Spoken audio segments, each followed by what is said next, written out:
Okay, so deep in the heart of Germany, a really strange mystery is unfolding. We're talking about these beautiful, pristine freshwater ponds that are suddenly turning into what you can only describe as ecological crime scenes. Today, we're going to play detective, follow the clues, and find the culprit behind all this devastation. The local press is already all over this. They're calling a new arrival a killing machine and a destroyer of everything in its path. I mean, wow, what on earth could cause a reaction like that? Well, that's the very first clue in our investigation. So I want you to picture this. These gorgeous ponds, right? Once crystal clear, just teeming with life. And then all of a sudden, they start transforming. They're becoming these barren, filthy swamps. And at first, absolutely no one could figure out why. A local conservationist really put it best. He said, "This was once a beautiful pond, but after the crayfish came, it turned into a filthy swamp." You can just feel the loss in those words, can't you? A whole vibrant ecosystem suddenly becoming this murky, dead zone.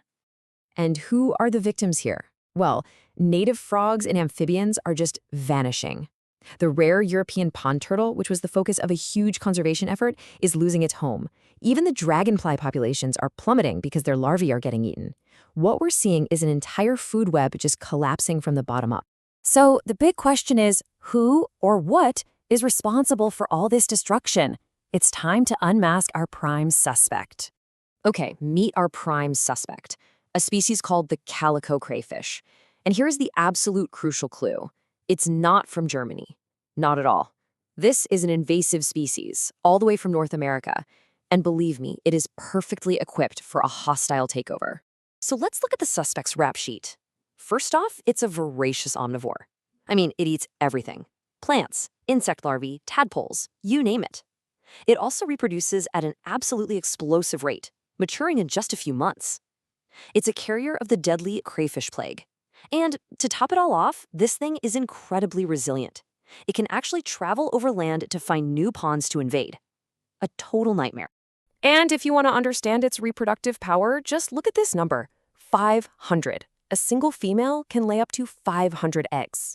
Now, in Germany, where it has very few natural predators, this just allows the population to grow exponentially. It's a numbers game it can't lose. You know, when you put the invasive calico crayfish up against Germany's native crayfish, it's just not a fair fight. The invader is aggressive. It's a fast breeder. But here's the real knockout blow. It carries that crayfish plague but is totally immune to it. The native species, they die within weeks of being infected. So this thing is basically a biological weapon and an invasion force all rolled into one. So, okay, we've identified our killer. But every good detective story has to answer the next big question. How did it even get here? How does a North American crayfish just show up in a German pond? Well, the most likely theory is something called the bait bucket introduction.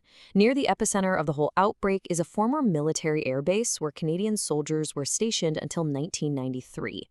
Now, in North America, it's really common to use live crayfish as fishing bait. The theory goes that after a day of fishing, someone probably just dumped their leftover bait into the water.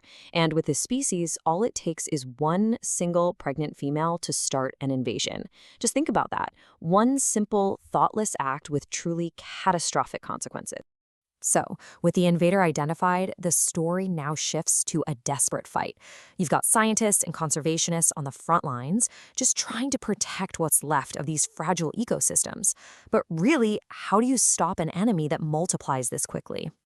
Well, they've tried a bunch of strategies. Trapping can help reduce local numbers, but you can never, ever catch them all. Some people have even suggested, hey, let's create a market for eating them. But that has literally never worked to get rid of an invasive species. In fact, it can actually encourage people to spread them. Poison can work in small, isolated ponds, but it kills everything else, and it's way too late for a huge river system like the Rhine. That pretty much leaves fencing, which shows some promise, but it's incredibly labor-intensive. And the cost of this invasion isn't just ecological, it's financial too. There was this multi-year effort to reintroduce the European pond turtle. It cost over €1 million, and now it's on the brink of complete failure. Why? Because the crayfish have totally wrecked the habitat that was created for them. All that time, all that money and effort, potentially just gone. But there is a little glimmer of hope. In some very localized areas, these intensive efforts are actually working. So take this pond, for example. After it was physically fenced off and thousands of crayfish were removed, the ecosystem started to heal itself. The water is clearing up, and native species like tree frogs and dragonflies are actually coming back. It just goes to show you that with enough effort, small, isolated habitats can be saved. So, after looking at all the evidence, what's the final verdict in the case of the calico crayfish invasion? Well, for the big, interconnected river systems, the reality is pretty sobering. A lead researcher delivered the verdict for the huge Rhine River floodplain, and it was blunt. The time has run out. Eradication is just not considered possible anymore. The crayfish, it seems, are here to stay. Because of that, the whole strategy has had to shift. The goal is no longer about getting rid of the crayfish completely. The new mission is containment. It's about doing everything possible to stop them from spreading even further into Germany and the rest of Europe. It's now a battle of limitation, not eradication. You know, this entire ecological disaster probably started with just one person and a bucket of 8. It's such a stark reminder of how interconnected our world really is, and how one tiny action can have these massive, unforeseen consequences. This story isn't really just about crayfish, is it? It leaves all of us with a much bigger question. What is our responsibility to protect the future?